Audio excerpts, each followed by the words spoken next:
Good morning. The first lesson for today is from 2 Samuel, the 11th chapter, beginning at the first verse. In the spring of the year, the time when kings go out to battle, David sent Joab with his officers and all Israel with him. They ravaged the Ammonites and besieged Rabbah, but David remained at Jerusalem. It happened late one afternoon when David rose from his couch and was walking about on the roof of the king's house that he saw from the roof a woman bathing. The woman was very beautiful. David sent someone to inquire about the woman. It was reported, "This is Bathsheba, daughter of Eliam, the wife of Uriah the Hittite." So David sent messengers to fetch her, and she came to him, and he lay with her. Now she was purifying herself after her period. Then she returned to her house. The woman conceived, and she sent and told David, "I am pregnant." So David sent word to Joab, "Send me Uriah the Hittite." And Joab sent Uriah to David. When Uriah came to him, David asked how Joab and the people fared, and how the war was going. Then David said to Uriah, "Go down to your house and wash your feet." Uriah went out of the king's house, and there followed him a present from the king. But Uriah slept at the entrance of the king's house with all the servants of his lord, and did not go down to his house. When they told David, Uriah did not go down to his house, David said to Uriah, "You have just come from a journey. Why did you not go down to your house?" Uriah said to David, "The ark and Israel and Judah remain in booths, and my lord Joab and the servants of my lord are camping in the open field. Shall I then go to my house to eat and to drink and to lie with my wife? As you live and as your soul lives, I will not do such a thing." Then David said to Uriah, "Remain here today also, and tomorrow I will send you back." So Uriah remained in Jerusalem that day. On the next day, David invited him to eat and drink in his presence, and made him drunk. And in the evening he went out to lie on his couch with the servants of his lord, but he did not go down to his house. In the morning, David wrote a letter to Joab, and sent it by the hand of Uriah. In the letter he wrote, "Set Uriah in the forefront of the hardest fighting, and then draw back from him, so that he may be struck down and die." As Joab was besieging the city, he assigned Uriah to the place where he knew there were valiant warriors.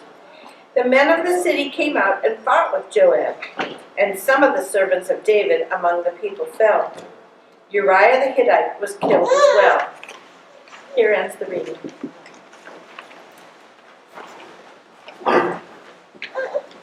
Please stand for the reading of the gospel.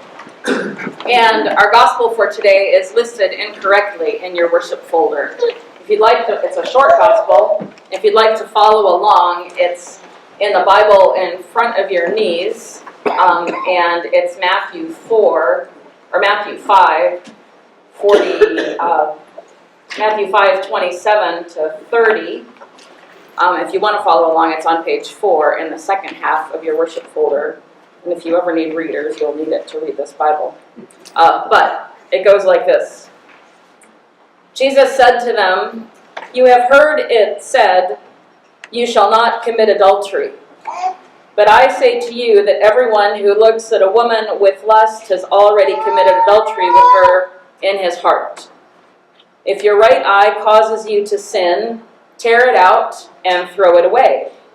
It's better for you to lose one of your members than for your whole body to be thrown into hell. And if your right hand causes you to sin, cut it off and throw it away. It's better for you to lose one of your members than for your whole body to go into hell." This is the gospel of our Lord. Some congregations would say thanks be to God right now, but I think after that probably no one would say it. Please be seated.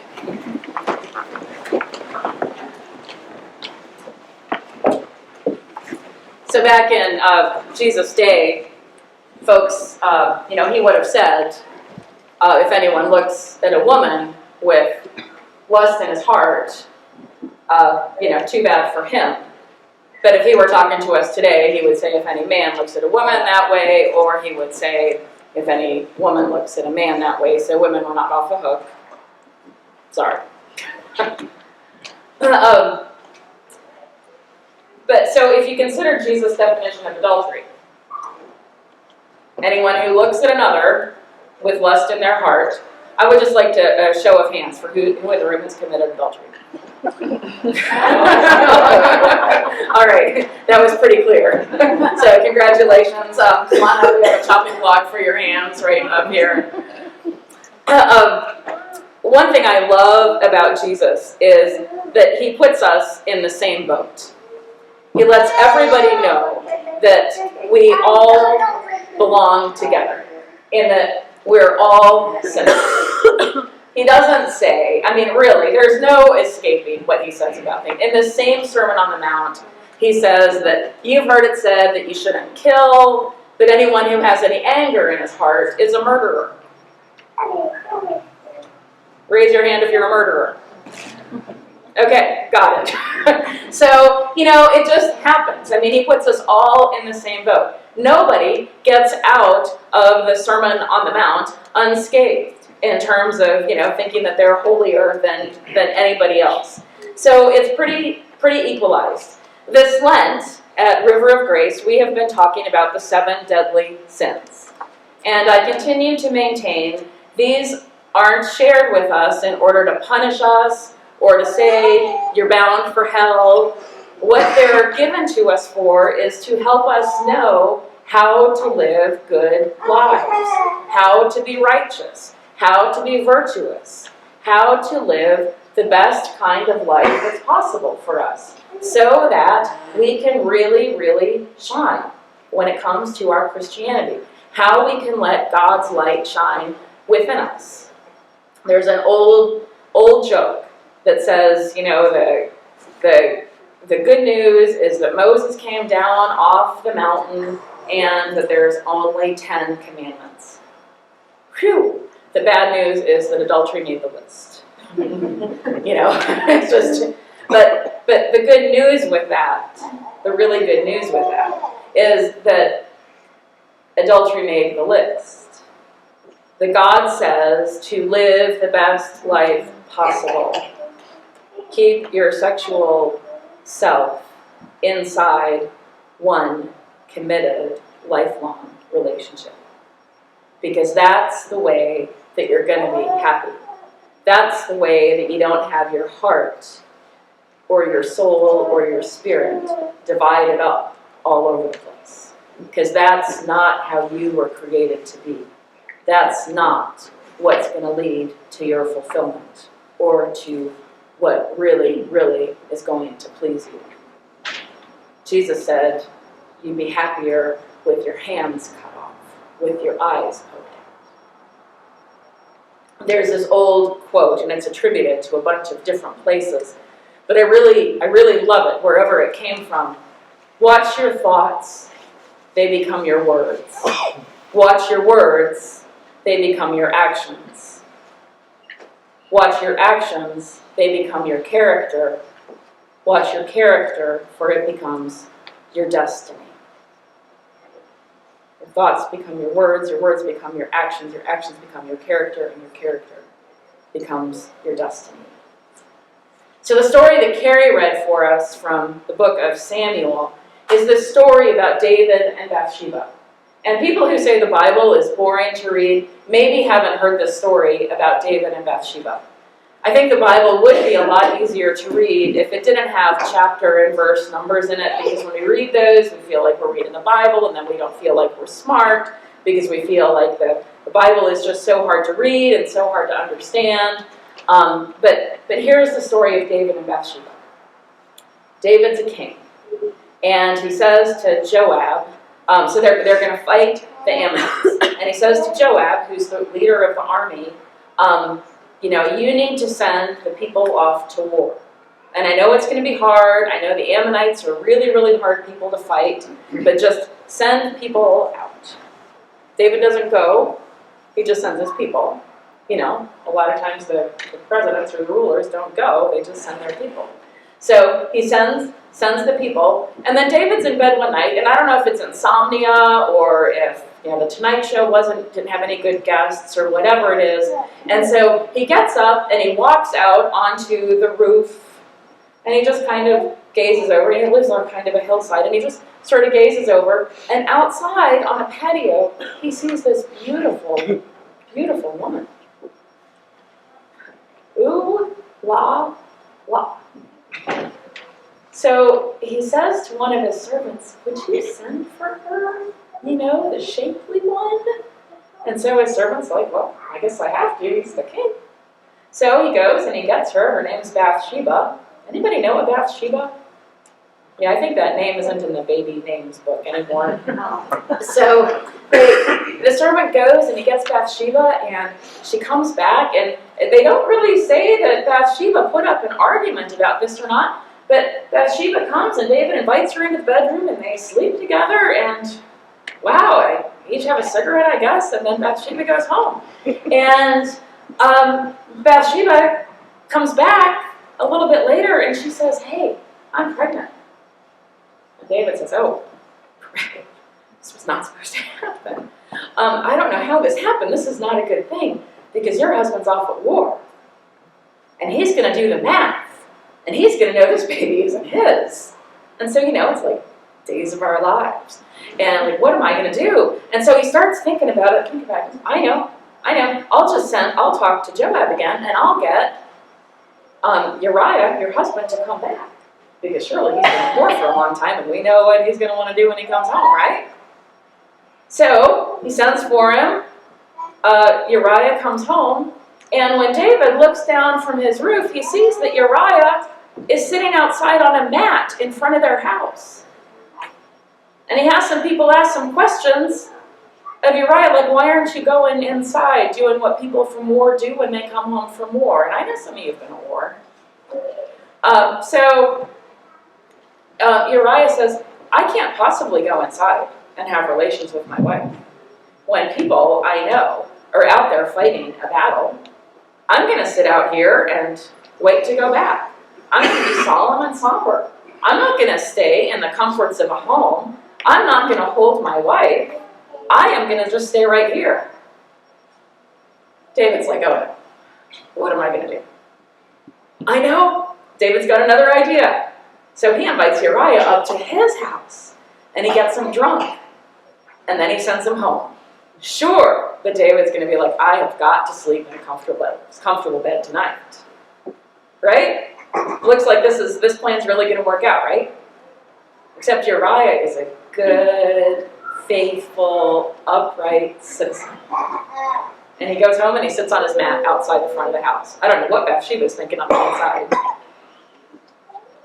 And then the next day, Uriah goes back to war.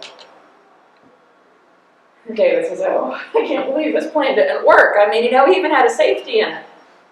And so he says to Joab, I need you to do something for me. I need you to put Uriah on the front lines of the battle. Where the killing is the worst.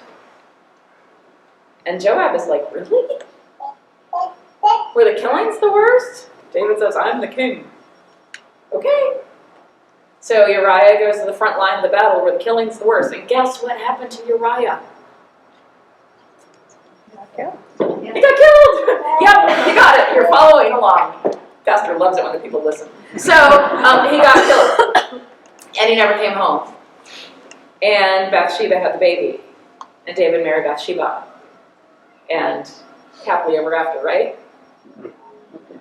Not right at all. This did not go well. This did not end well for them. David ends up getting caught in this whole thing, and the child who was conceived ends up dying because the Lord punished David. It's how things worked in that time. And they ended up having more kids, but it was just kind of like a downfall of a kingdom, because the judgment that happens to us isn't so much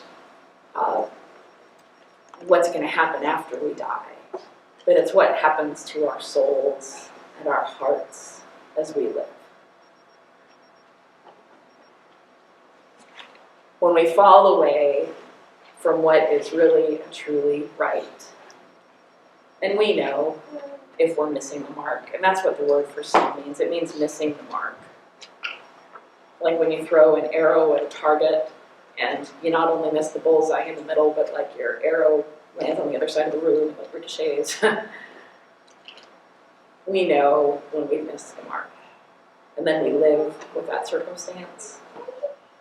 That just chips away at our soul. And that stuff hurts. The problem with lust, which is what David was living under with Bathsheba, and Bathsheba with David, is that sex gets really cheapened.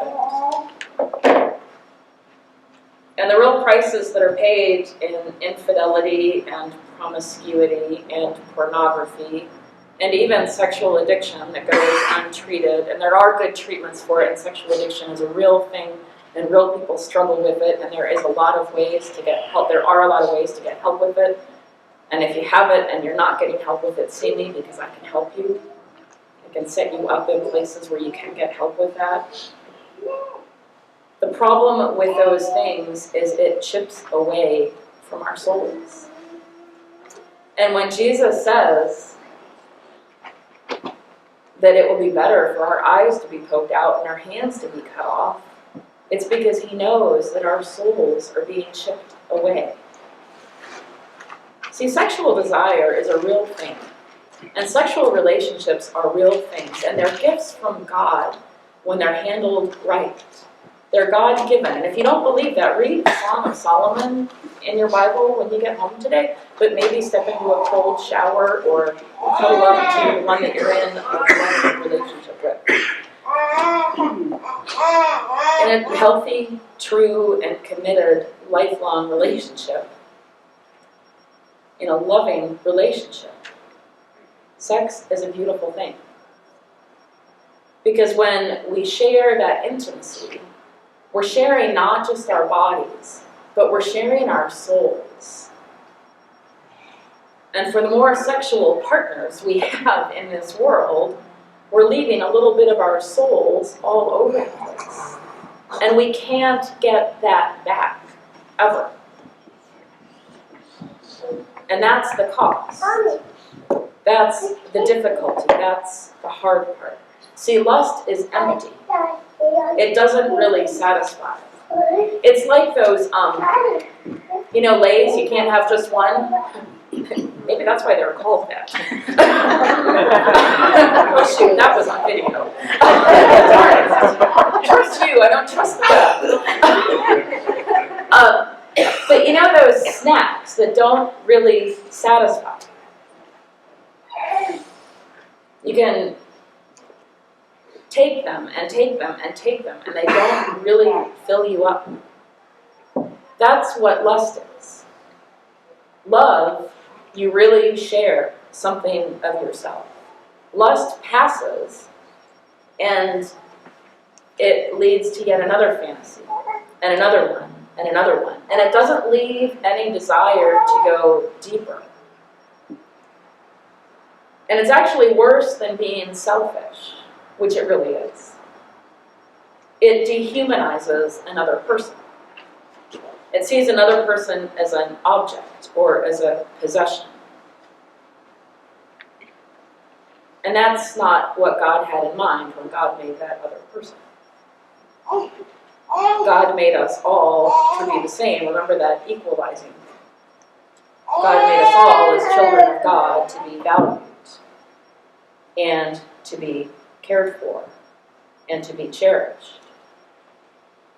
Now, it can be really hard for people who are single, or people who are lonely, or people who are widowed, or people who are in really difficult marriages, or people who have been molested, or people who have been raped, or people who are really working on healing this part of themselves. And I wish Jesus would have said more about that. But I'm glad he said what he did, because what he does say tells me that we need to be valued as children of God. And the most vulnerable part of ourselves, I believe, is our sexual side, our sexual parts. We need to be valued. We need to be cherished. And if we can't be, then we need to work on healing the other parts of ourselves before we can even be thinking about that part of ourselves. Because Jesus says that every one of us is valuable. Every one of us should be cared for and wrapped in love, God's love first, before any other kind of love can even get close to us. So what I want to invite you to do these days of Lent is remember that you are cherished. I want you to look in the mirror and remember that you are made by God. I want you to just look at your hands and look at your face when you're in front of a mirror and consider who you are and what makes you uniquely you. And know that you are a special creation. There's no one else like you. And that's a beautiful thing. That's the first part of intimacy. Intimacy, into me, see. That's how it begins. God loves you first. Let that be the most intimate relationship of your life.